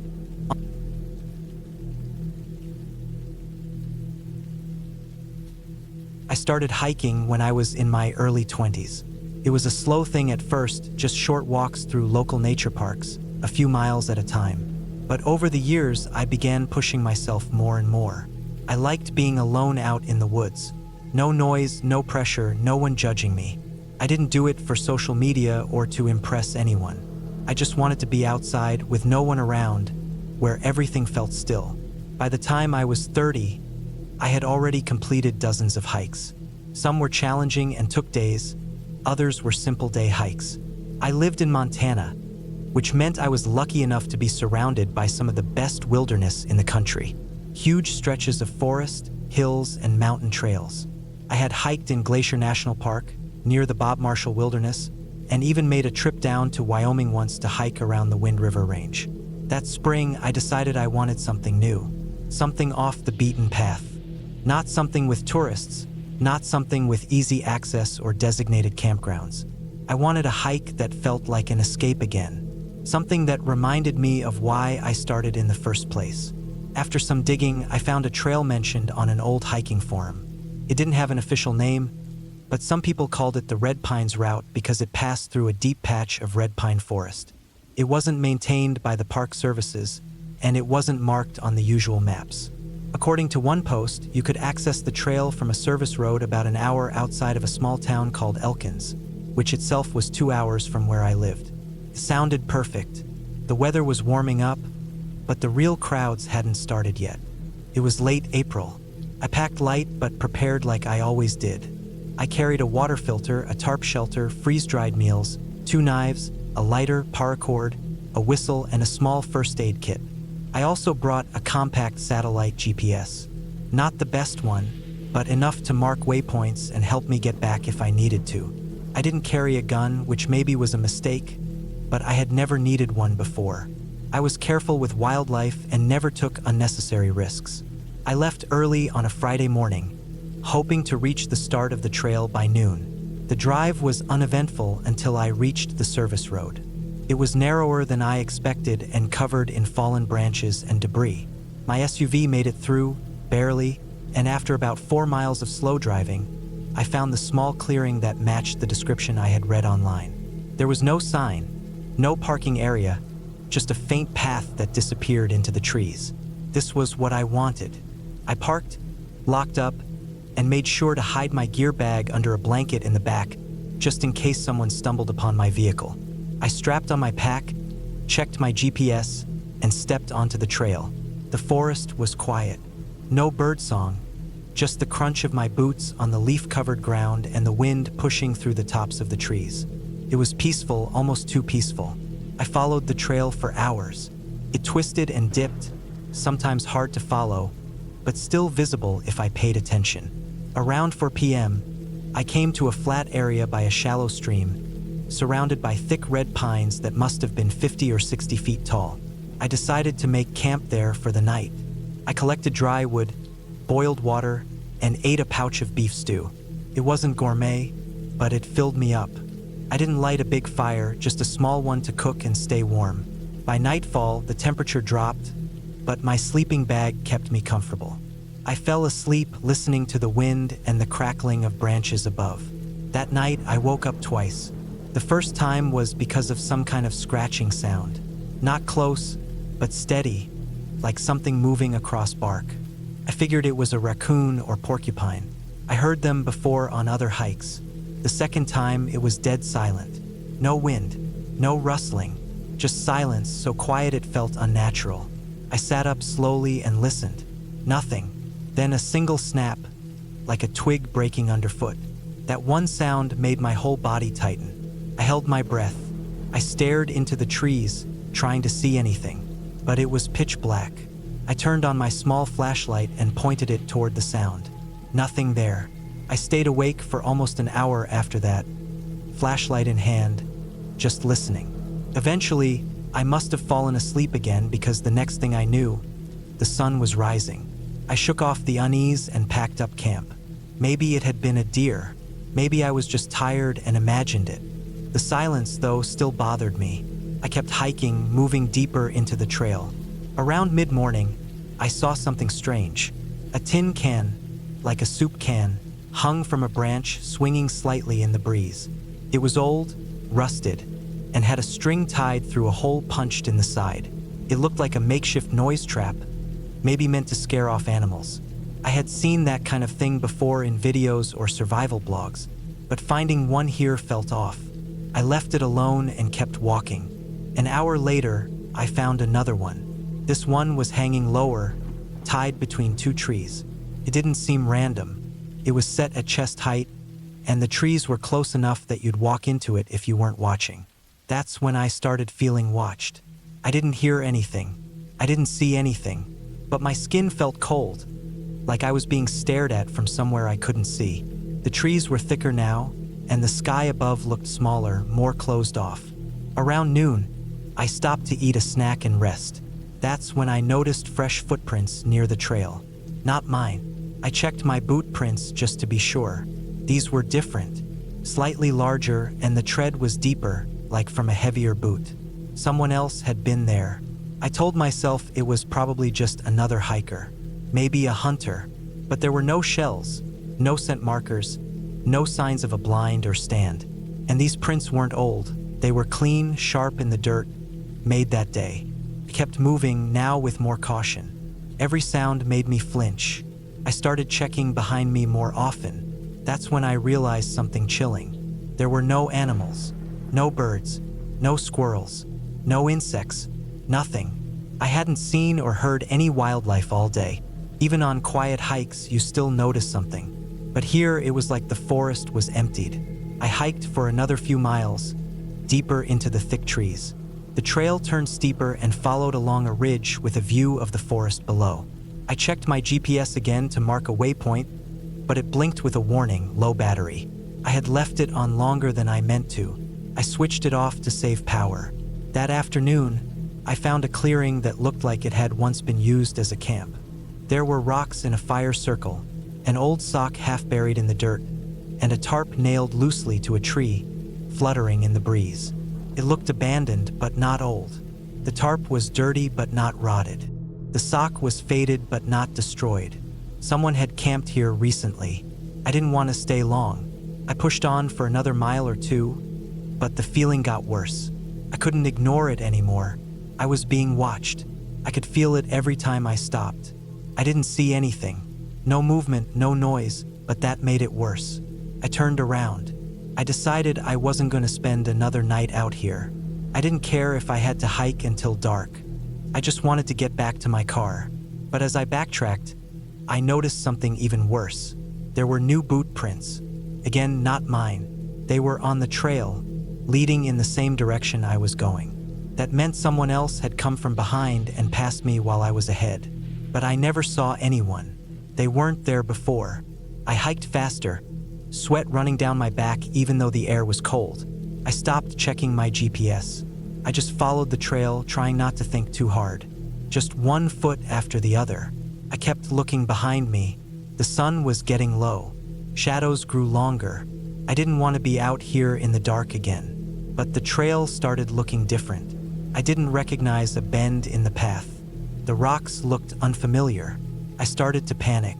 I pulled out the GPS to check, but the battery was dead. I cursed under my breath and kept walking. That's when I saw something ahead. A man. He was standing in the middle of the trail, facing me. I froze. He wasn't wearing a backpack, just a dark jacket and pants. I couldn't see his face well. He wasn't moving, just standing there. I took one step back. He didn't react. I turned slightly and walked off the trail into the woods, keeping trees between us. I moved as quietly as I could, heart pounding. I made a wide circle, hoping to avoid him and get back to the trail further ahead. I walked for maybe 20 minutes trying to stay quiet and hidden.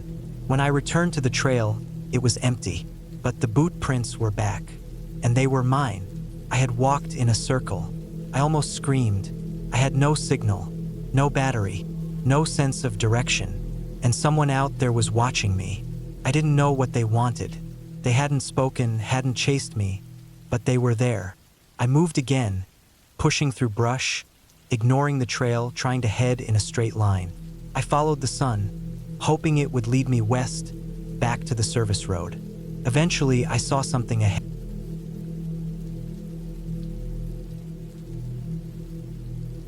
I started that hike because I needed to be alone for a while.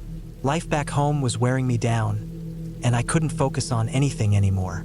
The city noise, the constant messages, emails, traffic, even just walking down the street, everything started feeling like too much. I had been thinking about a break for a long time, but it was just talk. Finally, I stopped talking and decided to actually do it. I packed a backpack, checked the maps, and made a rough plan to spend 5 days hiking a long trail in a national forest about 6 hours from home. The trail wasn't one of the famous ones. It wasn't one of those Instagram perfect spots full of influencers and tourists. This one was more out of the way, longer, and less developed. It ran through a stretch of forest that didn't have many access roads or buildings. That was exactly what I wanted. I didn't want to see anybody. I didn't want to hear voices or phones or engines. I just wanted quiet, trees, and my own thoughts. The day I arrived, I parked my car near a ranger station that was closed for the season. It was late September, and even though it wasn't full winter yet, the air was getting colder. The leaves were already starting to turn red and orange. The sun was low in the sky when I got there, and I hurried to put my boots on and tighten my backpack straps. The first few miles felt good. The cold air helped, and I felt like I was doing something right for once. Just walking and breathing. I had a GPS, paper map, compass, and backup batteries. I had enough food, 2 water filters, a tarp tent, and emergency supplies. I had trained a little before the trip. Not enough, but I wasn't totally out of shape. My plan was simple. Hike about 10 miles the first day, 15 the next, and slow down from there. The terrain wasn't extreme, but it had some steep sections and narrow ridges. The trail was marked but not well maintained. I expected that. I was okay with that. The first day went smoothly. I set up camp near a creek, filtered water, ate freeze-dried rice and beans, and tried to sleep. The wind picked up that night, and branches tapped against the tarp. It was annoying but not scary.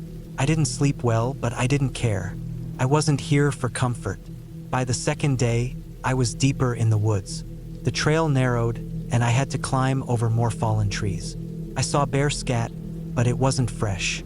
I had my bear spray and knew how to use it. I hung my food bag far from my tent. Everything was going the way it should. It wasn't until the third day that things started to feel off. I woke up before sunrise to the sound of footsteps. Not close, but far off. They were slow and uneven, like someone limping or dragging something. I lay still in my sleeping bag and listened. After about a minute, they stopped. I told myself it was probably an animal, maybe a deer or moose, but I kept listening, waiting for more sounds. Nothing, just wind. I didn't hear anything else that morning, but the feeling stuck with me. I packed up slowly and kept scanning the trees as I moved. Every little sound made me turn around. A squirrel in the leaves sounded like a person.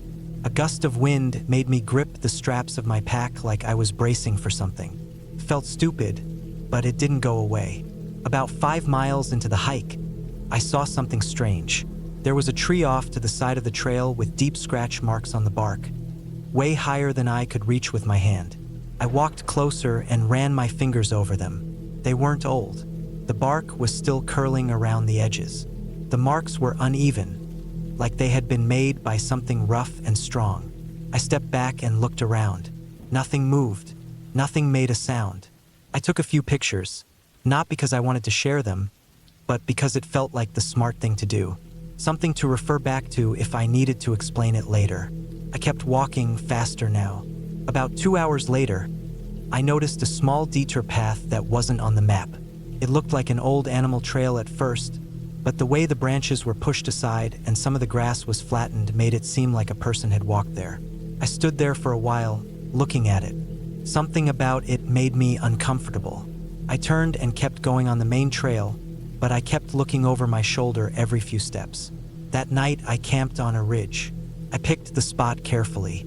Good visibility, no low branches, no brush nearby. I tied the tarp down tight and set my bear bag far downhill from where I slept. The wind was strong again, but it wasn't just that. I kept feeling like something was nearby, like something was just barely staying out of sight. I didn't sleep more than an hour. I lay in my sleeping bag staring out into the dark, listening. I thought I heard movement a few times, but every time I sat up and looked, there was nothing. At one point, around 2 a.m., I thought I saw a faint light deep in the woods. It was low, like a flashlight or phone, but it didn't move, and after a while it faded. I don't know if I imagined it.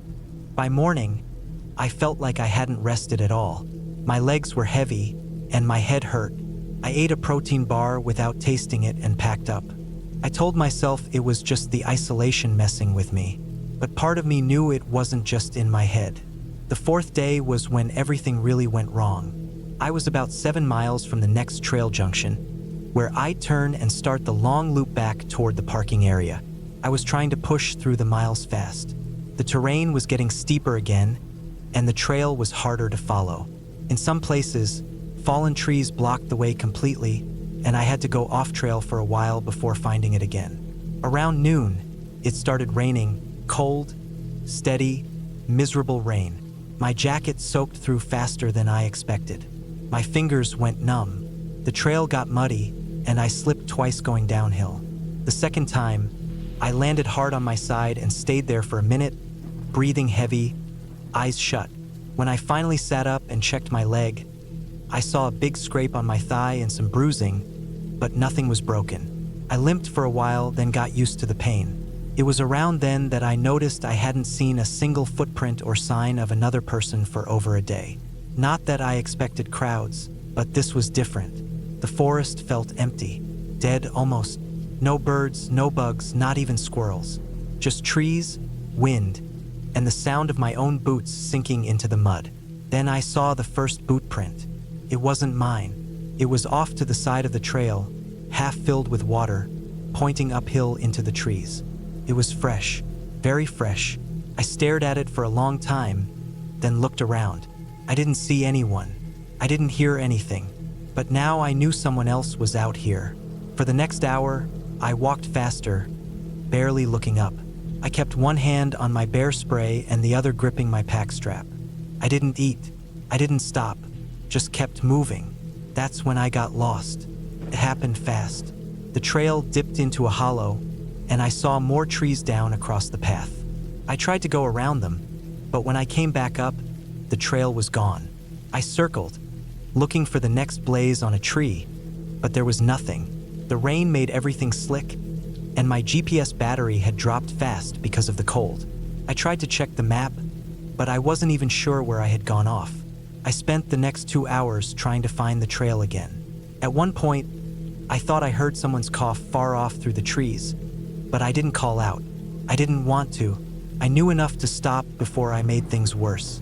I set up camp again, even though it was only 3 p.m. I didn't want to move in this weather. I was wet, cold, and hungry, and my leg was throbbing. I changed into my dry backup clothes, wrapped myself in my sleeping bag, and lay there shivering. I kept my knife and bear spray close. That night was the worst. I didn't sleep at all.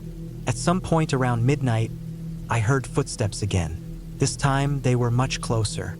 I could tell they were human. Heavy boots in the mud. Not an animal. They moved slowly around the edge of my camp. I stayed perfectly still inside my sleeping bag, barely breathing.